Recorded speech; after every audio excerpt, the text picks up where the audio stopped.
प्यारे स्टूडेंट, आज आप सभी को अपना परिवार द रैंकर्स बोर्ड में स्वागत है। आज हम आप सभी के लिए क्लास 10th के कुछ महत्वपूर्ण previous year question objective math के लेकर के आए हैं, जो आज हम लोग बनाने वाले बहुत ही बेहतरीन और सरल तरीके से बनाएंगे। तो चलिए प्रश्न संख्या 1 को हम लोग पहले बनाते हैं। तो प्रश्न संख्या 1 में बोला है कि 64 के अभाज्य गुणनखंड में 2 का घातांक क्या होगा। तो ध्यान दीजिएगा, सबसे पहले घातांक का मतलब क्या होता है। तो घातांक का मतलब होता है कि जिस संख्या का घातांक पूछेगा उस संख्या कितने बार आया है उसी को हम लोग घातांक कहते हैं। तो क्या करेंगे, 64 का पहले घातांक, तो पहले 64 को क्या करेंगे, एलसीएम निकालेंगे। तो 2 के पारा से काटेंगे तो कटेगा आपका 32 बार में, फिर 2 के पारा से काटेंगे तो 16 बार में कटेगा, फिर 2 के पारा से काटेंगे तो 8 बार में, फिर 2 के पारा से काटेंगे तो 4 बार में कटेगा, फिर 2 के पारा से काटेंगे तो 2 बार में कटेगा। अब क्या करेंगे कि जितना 2 है सबको लिख देंगे हम लोग। तो क्या करेंगे, लिखेंगे 2 गुना 2 गुना 2 गुने 2 गुने 2 गुने 2। तो ध्यान दीजिएगा 2 हमारा 6 बार है, तो 2 को कितने बार लिखेंगे, 6 बार लिखेंगे। तो अब यहाँ पे क्या करेंगे, गिन करके लिख देंगे। तो 2 के पावर कितना हो जाएगा, तो 2 के पावर 6 हो जाएगा। अभी हम बताएं कि घातांक का मतलब होता है कि जो संख्या पे पावर होता है उसी को हम लोग घातांक कहते हैं। तो 2 के पावर कितना है, 6 है, तो हमारा घातांक का मान कितना हो गया, 6। तो घातांक का मान 6, यानी कि 2 का 64 में 2 का घातांक कितना होगा, तो 6 होगा। तो हमारा ऑप्शन नंबर देखिएगा बी दिया हुआ है 6। तो यही मेरा प्रश्न का उत्तर है। और देखिए प्रश्न संख्या 2 आपका एकदम सेम है, बस 2 के जगह पर जो है ना 3 दिया हुआ है। तो तुम जैसे हमारा प्रश्न संख्या 1 बना है वैसे ही हमारा प्रश्न संख्या 2 बनेगा। तो इस प्रश्न संख्या 2 का आंसर आप लोग कमेंट में जरूर से बताएं।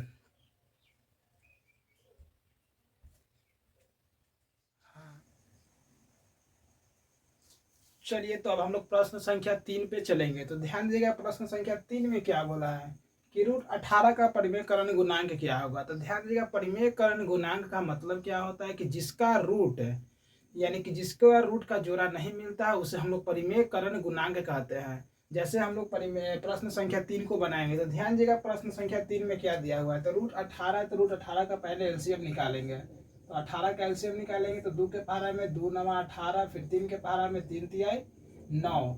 अब क्या करेंगे कि इसको रूट के अंदर में लिख देंगे। तो रूट के अंदर में लिखेंगे तो आएगा हमारा 2 गुना 3 गुना 3।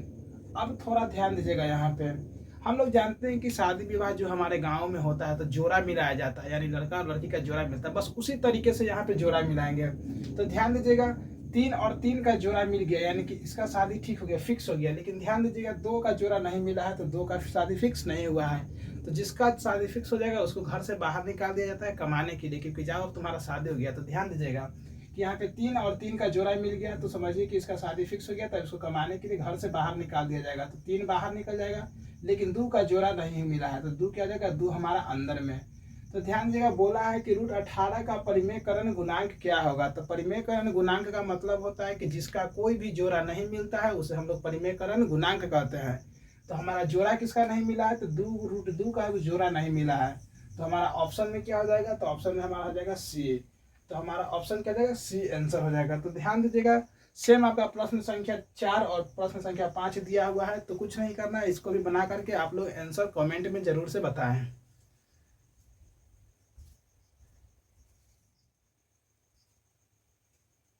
चलिए, तो अब हम लोग प्रश्न संख्या 6 पे चलेंगे। तो ध्यान दीजिएगा प्रश्न संख्या 6 में क्या बोला है कि निम्नलिखित में कौन अभाज्य संख्या है।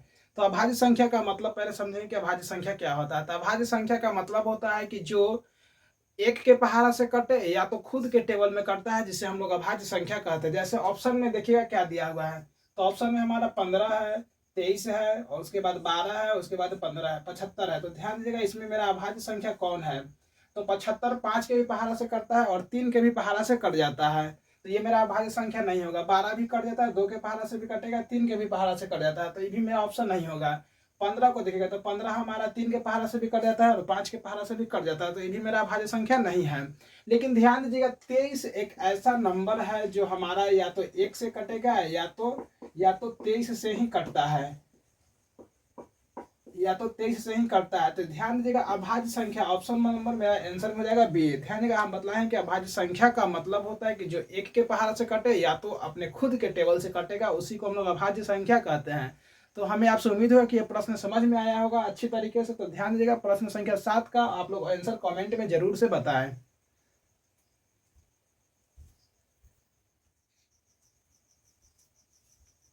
चलिए तो अब हम लोग प्रश्न संख्या कितना 8 को देखेंगे। तो प्रश्न संख्या 8 में क्या दिया है तो ध्यान दीजिएगा। प्रश्न संख्या 8 में बोला है कि निम्नलिखित में कौन भाज्य संख्या है। ध्यान दीजिएगा, इससे पहले वाले प्रश्न में अभाज्य पूछा था, जो किसी के टेबल में ना कटता हो, यानी कि सिर्फ एक के टेबल में कटे और खुद के टेबल में कटता, उसे अभाज्य संख्या कहते हैं। लेकिन इस प्रश्न में क्या पूछा है कि कौन भाज्य है। तो भाज्य का मतलब होता है कि जो किसी के टेबल में कट जाता है उसे हम लोग भाज्य संख्या कहते हैं। जैसे ध्यान दीजिएगा, तो हमारा भाज्य संख्या कौन हो जाएगा। तो देखिए 29 किसी के टेबल में नहीं कटता है, सिर्फ एक के टेबल में कटता है, तो एक के टेबल से नहीं देखना है यहाँ पे। तो ध्यान दीजिएगा 29 हमारा जो है किसी के टेबल में नहीं कटेगा, 31 भी किसी के टेबल में नहीं कटेगा, तो ये भी आंसर नहीं होगा। हमारा 41 भी किसी के टेबल में नहीं कटेगा। लेकिन ध्यान दीजिएगा ऑप्शन नंबर डी 15 जो है ना, ये 5 के टेबल से भी कटेगा और 3 के टेबल से भी कटेगा। तो आइए अलग अलग टेबल से कट रहा है, इसीलिए कौन सा संख्या हो जाएगा हमारा, तो भाज्य संख्या हो जाएगा। तो ध्यान दीजिएगा कि हमारा ऑप्शन नंबर कौन हो जाएगा, तो ऑप्शन नंबर हमारा डी हो जाएगा सही। तो सिंपल लैंग्वेज में ऐसे कह सकते हैं कि अब भाज्य संख्या का मतलब होता है कि जो किसी के टेबल में कट जाए उसे हम लोग भाज्य संख्या कहते हैं। आपका क्वेश्चन नंबर प्रश्न संख्या 9 एकदम सेम दिया हुआ है, तो आप प्रश्न संख्या 9 का कमेंट में उत्तर जरूर से बताएं।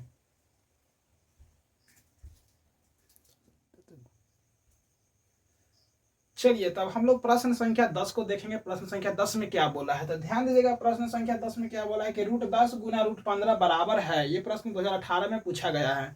तो ध्यान दीजिएगा हम लोग कैसे इसको बनाएंगे। तो ध्यान दीजिएगा √10 को √15 के साथ, यानी 15 को 10 के साथ गुना करेंगे तो आएगा हमारा 150।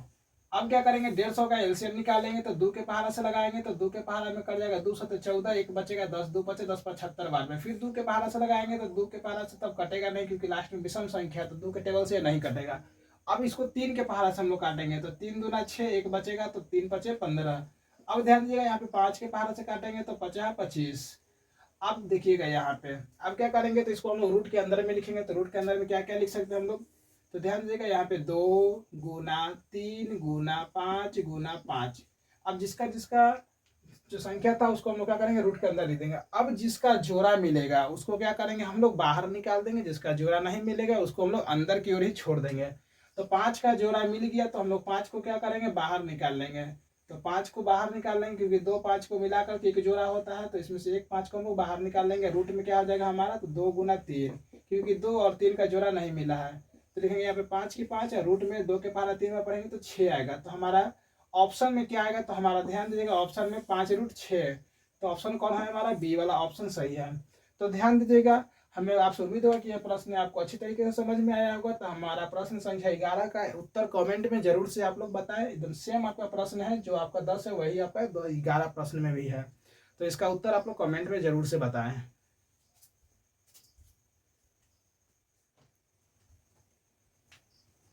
चलिए तो अब हम लोग प्रश्न संख्या 12 को बनाएंगे। प्रश्न संख्या 12 में देखिए क्या दिया हुआ है।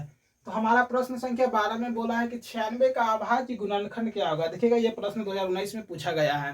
तो सबसे पहले ध्यान रखिए कि बोला है कि इसमें 96 का अभाज्य गुणनखंड क्या होगा। तो अभाज्य गुणनखंड हम लोग कैसे निकालेंगे, तो नंबर का पहले एलसीएम निकालेंगे। तो 96 का एलसीएम निकालिएगा, तो 2 के पहाड़ा से लगाएंगे, तो 2 चौको 8, एक बचेगा, 2 9 18 हो जाएगा, 2 8 16 हो जाएगा।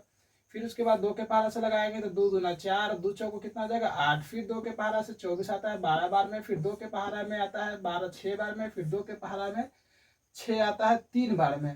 अब अभाज्य गुणनखंड निकालना है। तो अभाज्य गुणनखंड कैसे निकालेंगे, तो ध्यान दीजिएगा हमारा अभाज्य गुणनखंड, तो ध्यान 2 कितने बार है, तो 5 बार। तो 2 को पहले 5 बार लिखेंगे, तो 2 गुने 2 गुने 2 गुने 2 गुने 2। और 3 कितने बार है, 1 बार। तो अब क्या करेंगे हम लोग, जितना बार 2 है उतना भी 2 के पावर चढ़ा देंगे। तो लिखेंगे 2 5 बार, तो 2 के पावर 5 लिखेंगे, गुना देंगे। और 3 के कितने बार है, तो 1 बार। तो 3 का पावर कितना हो जाएगा 1। तो यही मेरा हो गया अभाज्य गुणनखंड।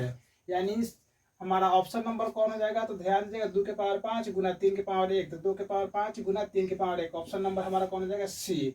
तो आपका प्रश्न संख्या 13, जो आपका प्रश्न संख्या 13 एकदम पिछले वाले क्वेश्चन यानी 12 के जैसा ही है। इसको बना करके आप लोग कमेंट में आंसर जरूर से आप लोग बताएं कि इसका आंसर कितना होगा।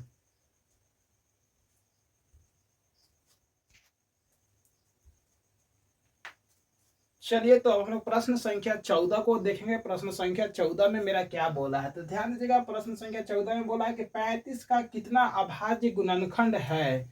यानी 35 का अभाज्य गुणनखंड का मतलब क्या होता है, तो देखिएगा यहाँ पे तो 35 है तो 35 को पहले उतार लेंगे और 35 का एलसीएम निकालेंगे तो 5 के पास से काटेंगे तो 5 7 35। अब देखिएगा ये किसी के टेबल में नहीं कटेगा 7, क्योंकि 7 मेरा विषम संख्या और किसी के पहाड़ा से अब नहीं कटेगा। तब क्या करेंगे हम लोग लिखेंगे तो 35 का अभाज्य गुणनखंड पूछा है कि कितना है, तो 35 का अभाज्य गुणनखंड कितना हो गया, एक बार यहाँ पे और एक बार यहाँ पे, तो कितना हो गया, एक और एक दो। तो हमारा 35 का अभाज्य गुणनखंड संख्या कितना हो गया, 2 बार। तो हमारा ऑप्शन नंबर कौन जाएगा, ए। अब ध्यान दीजिएगा प्रश्न संख्या आपका 15 नंबर जो है, जो आपका 14 था सेम आपका 15 नंबर है, सिर्फ वहाँ पे डिजिट का डिफरेंस है, वहाँ पे 35 था, यहाँ पे 20 का निकालना है। तो हम लोग 15 नंबर को बनाएंगे, तो 15 नंबर को ध्यान दीजिएगा अभाज्य गुणनखंड कितना होगा। तो ध्यान दीजिएगा 20 का बोला है अभाज्य गुणनखंड कितना होगा, तो 20 का क्या करेंगे हम लोग एलसीएम निकालेंगे। तो 20 का एलसीएम निकालेंगे तो 2 के पहाड़ा से 10 बार में कटेगा, फिर 2 के पहाड़ा से 5 बार में कटेगा, फिर उसके बाद अब किसी के टेबल से नहीं कटेगा। तब ध्यान दीजिएगा हमारा 15 का 20 का अभाज्य गुणनखंड संख्या कितना हो गया, तो 1 बार 2 बार 3 बार। तो हमारा 20 का अभाज्य गुणनखंड संख्या कितना हो जाएगा, 3। तो हमारा ऑप्शन नंबर कौन सा हो जाएगा, बी वाला। तो हमें आपसे उम्मीद है कि ये दोनों प्रश्न बहुत ही अच्छी तरीके से समझ में आया होगा।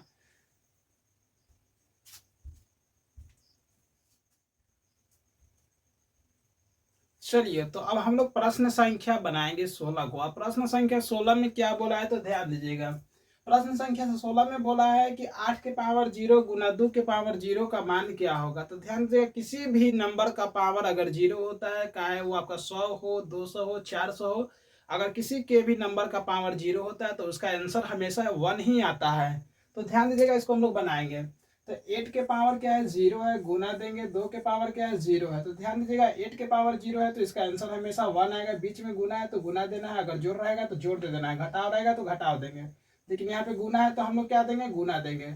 अब देखिए 2 के पावर 0 है तो इसका भी आंसर कितना आएगा, 1 ही आएगा। तो बताइएगा 1 को 1 से जब गुना करेंगे तो इसका आंसर कितना आएगा, 1। तो हमारा ऑप्शन नंबर कौन सा 1 दिया हुआ है, तो हमारा ऑप्शन नंबर बी में 1 दिया हुआ है। तो ध्यान दीजिएगा हमारा क्वेश्चन नंबर 16 का आंसर यही 1 होगा। अब देखिएगा क्वेश्चन नंबर हम लोग बनाएंगे 17 को। तो 17 में क्या बोला है कि 2 के पावर 0 प्लस 2 के 8 के पावर 0। तो ध्यान दीजिए उसमें गुना था, इसमें हमारा क्या है, प्लस दिया हुआ है। तो लिखेंगे 2 के पावर 0 प्लस 8 के पावर 0। तो किसी भी नंबर का पावर 0 होता है उसका आंसर हमेशा 1 होता है। तो 1 लिखेंगे, प्लस देंगे, उसके बाद 8 के पावर 0 है तो इसका आंसर कितना आएगा, 1 आएगा। 1 को 1 के साथ जोड़ेंगे तो कितना आ जाएगा, 2। तो हमारा ऑप्शन कौन सा हो जाएगा, तो ऑप्शन नंबर हमारा सी सही हो जाएगा उत्तर। अब हम लोग प्रश्न संख्या 18 को बनाएंगे। प्रश्न संख्या 18 में देखिएगा क्या दिया हुआ है। तो प्रश्न संख्या 18 में दिया हुआ है कि 5 के पावर 0 और माइनस में 2 के पावर 0। तो ध्यान दीजिएगा जिसके पावर 0 होता है उसका नंबर कितना होता है, आंसर 1 होता है। तो 1 लिखेंगे, माइनस देंगे, 2 के पावर 0 तो इसका आंसर कितना आ जाएगा, 1 होगा। अब 1 में से 1 को घटाएंगे तो हमारा आंसर क्या आएगा, 0। तब कौन सा मेरा ऑप्शन हो गया, तो ऑप्शन नंबर हमारा बी हो गया। तो हमें आपसे यही उम्मीद होगा कि ये प्रश्न आपको तीनों बहुत ही अच्छी तरीके से समझ में आया होगा। तो आप लोग इस चैनल को लाइक और सब्सक्राइब करना ना भूलें।